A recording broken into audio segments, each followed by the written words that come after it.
Yo creo mucho en las elecciones del 22 de mayo. Creo mucho porque, por fin, muchos españoles van a poder ejercer su derecho al voto. Y van a cambiar muchas cosas, me temo. Afortunadamente, espero. Creo que el 23 va a ser una España diferente, en la que muchos se van a quedar sin coartada y en la que espero que los españoles le den rasca a este fenómeno de la corrupción. Yo se lo he intentado explicar en el ungüento amarillo. Las condiciones de la corrupción en la era Zapatero son distintas. Nunca se habían visto en España, o no se habían visto de forma tan intensa. Una corrupción institucional que afecta a la policía, a los fiscales, a los jueces, a colectivos importantes en los que confiábamos los españoles. No se había visto tanto nunca así, descarnadamente, afectando mentiras gloriosas, gente que ha ido a la cárcel y que luego se ha demostrado que era inocente. Esto no había pasado así, como ahora, nunca. Tampoco habíamos visto una corrupción institucional pareja con un despilfarro que a la vez supone una auténtica corrupción y que nos asombra diariamente. El último caso es ese de Andalucía, en el que hay un fondo de reptiles que funciona durante 12 años y que sirve para colar de matute a los que le convienen a la PSOE, como le dicen en Andalucía, jubilados con 42 años, que cobran indemnizaciones y pensiones de empresas en las que ni siquiera han puesto los pies. Pero bueno, esa es una más. Aquí quien ha usado el BOE y quien ha repartido a troche y moche a los que interesaba tener cerca, a los que interesaba comprar, como por ejemplo a los sindicatos, a los que interesaba domeñar en determinadas situaciones, a los que interesaba como a los del cine, a los que interesaba como a los del PNV, a los que interesaba como a los de Convergencia Ahora, y así sucesivamente, en una fase de corrupción grave, muy grave, la que vive este país, que por cierto muchas veces nos sorprende a todos, porque cuando hemos visto algunos ediles que iban a la cárcel, algunos preventivamente, pero con delitos muy serios de corrupción, al volver a sus localidades de origen, pues ni siquiera una manifestación a los ciudadanos les ha parecido tan normal. Lo hemos visto en Estepona, o lo hemos visto en El Ejido, por ejemplo. Hay manifestaciones en las ciudades cuando hay un club que injustamente baja a la división, a la segunda división de fútbol, pero no hay grandes movimientos ciudadanos contra los políticos que en fin, que son los que han corrompido parte de la vida pública y política de nuestro país.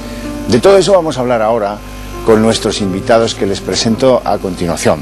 Doña Cristina Andreu, muy buenas noches. Muy buenas noches. Doña Cristina Andreu además tiene una web que yo miro muchísimo, en la que tiene mucho interés ella en combatir la corrupción que se da sobre todo en su comunidad autónoma, en Aragón. Pues sí, así es. Últimamente, además, hoy, por ejemplo, nos hemos despertado en la prensa aragonesa con unas declaraciones del consejero de Medio Ambiente, que ha ido a declarar como testigo en un caso, en el mayor caso de corrupción conocido en Aragón, en el de La Muela. Y bueno, pues es que es un caso más, ¿no? Pues unas subvenciones que se dan, nadie sabe dónde ha ido a parar el dinero, en fin, sí, efectivamente. Estamos en Aragón, por ejemplo, hay liza política, y liza política en serio, con ese presidente que no está, pero se le espera, que está en Madrid haciendo de no sé cuántas cosas del PSOE, pero que gobierna de forma teledirigida una comunidad autónoma tan importante como es Aragón, Unas cosas tremendas. Me refiero, claro, está a Marcelino Iglesias, ¿no? También nos acompañan esta noche don Rafael Merino. Buenas noches. Buenas noches. Exalcalde de Córdoba. Con usted tenemos muchas ganas de que nos cuente su opinión sobre eso de los fondos de reptiles en Andalucía. Nos acompaña don José Antonio Monago, que va a ser, dicen, presidente de Extremadura. Buenas noches. Buenas noches. Muy bien. Usted tiene un tomatón ahí con lo de Plasencia de miedo, ¿no? Bueno, tenemos un tomatón de 9 imputados, entre ellos 6 del equipo de gobierno, la alcaldesa. Pero no pasa nada.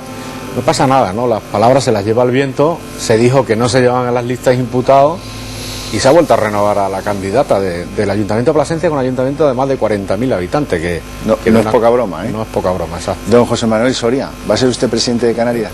Yo espero que sí, si esa es la voluntad de los electores canarios, bien que me gustaría, pero tendremos que esperar hasta el 22 Usted ha hecho el de mayo. calvario 2 veces, ¿no? No, 3. 3.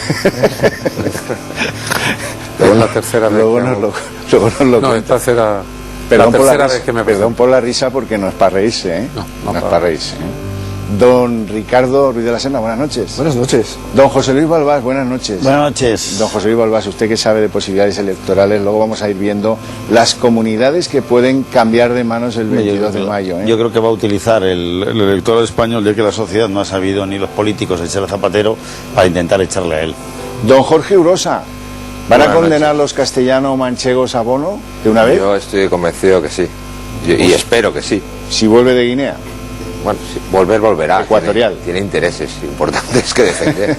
Don Carlos Astiz, buenas noches. Buenas noches, ¿qué tal? Bueno, pues si les parece, empezamos por uno de los casos más sorprendentes. Es el del Fondo de Reptiles en Andalucía. Algunos los expertos le llaman el caso Mercasevilla. Hemos hablado aquí bastantes veces del caso Mercasevilla, pero los ribetes, el final del asunto este es de los hermanos Álvarez Quintero. Vean el trabajo que hemos preparado para ustedes. Ya son 37 los intrusos en los expedientes de regulación de empleo financiados por la Junta de Andalucía y conforme va creciendo la cifra aumenta el círculo de sospechosos y la dimensión del escándalo. ¿Cuántos individuos más habrán sido incluidos en las nóminas pagadas con dinero público sin tener derecho a ello? La consejera de Presidencia de la Junta, Mar Moreno, ha remitido a la juez que instruye lo que empezó siendo el caso Mercasevilla y ya es el caso Consejería de Empleo sus primeras conclusiones. La Junta ha detectado 37 falsos prejubilados en los 30 expedientes revisados, es decir, 37 personas están cobrando por prejubilarse en empresas en las que nunca han trabajado.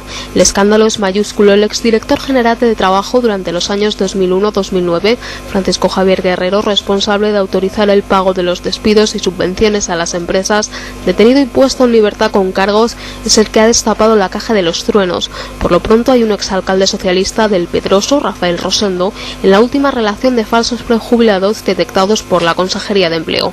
Algunas fuentes incluyen en esta lista de 37 nuevos casos a un exdelegado de Trabajo y Asuntos Sociales en Sevilla y a familiares de otros cargos socialistas que también pudieron haberse beneficiado de una prejubilación sin tener derecho a ella.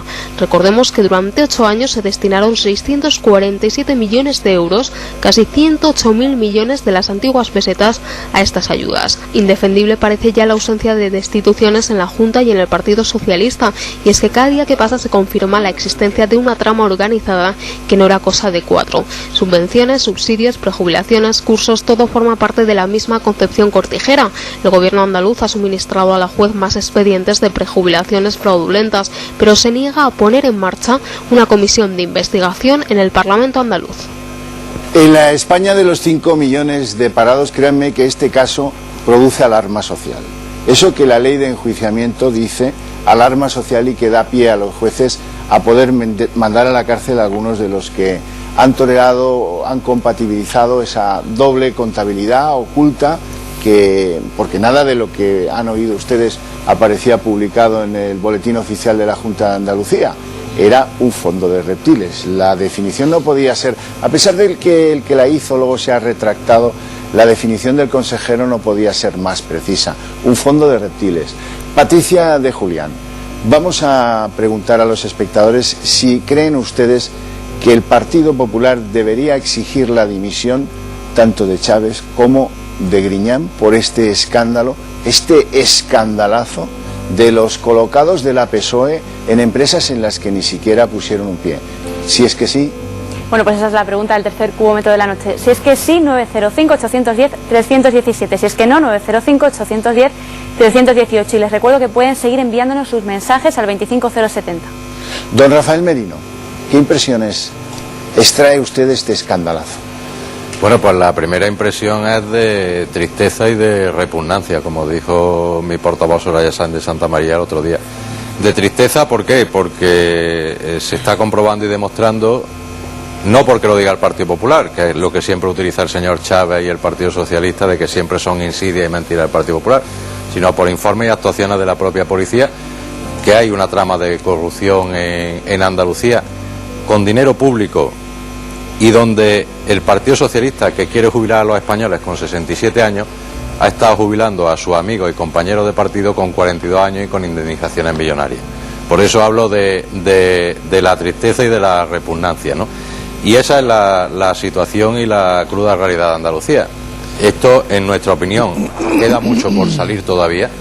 Esto es el principio de lo que va a salir en esta trama de corrupción y, evidentemente, esto tiene, desde nuestro punto de vista, dos responsabilidades políticas básicas y primordiales. La del expresidente de la Junta de Andalucía, señor Chávez, y actual vicepresidente tercero del Gobierno, que quiere jubilar a los españoles con 67 años y a los amiguetes los ha jubilado con 42, indemnizándolos con cantidades millonarias. Y el presidente actual de la Junta de Andalucía, que en su momento era consejero de Economía, al cual su propia intervención le decía que el procedimiento que se estaba haciendo era ilegal, y no le hizo ni caso y siguieron adelante con esta trama. Tengo que decirles que este caso, como casi siempre pasa, estalla, se descubre porque dos empresarios a los que se les había propuesto esta trágala de decir, no, nosotros te ayudamos con lo tuyo, pero tú nos colocas a media docena de los nuestros y que a la sopa boba se vayan con 42 años algunos sin haber pisado tu empresa, llevándose la pasta, la buena pasta a casa, que tenemos mucho interés en dejarlos arregladitos. Esa es la cosa. Tremendo. Ricardo Ruiz de la Serna. Aquí hay varias cosas. Xavi, a la vista de las cuantías y a la vista de los informes es muy difícil defender que tanto Griñán como Chávez ignoraran lo que sucedía.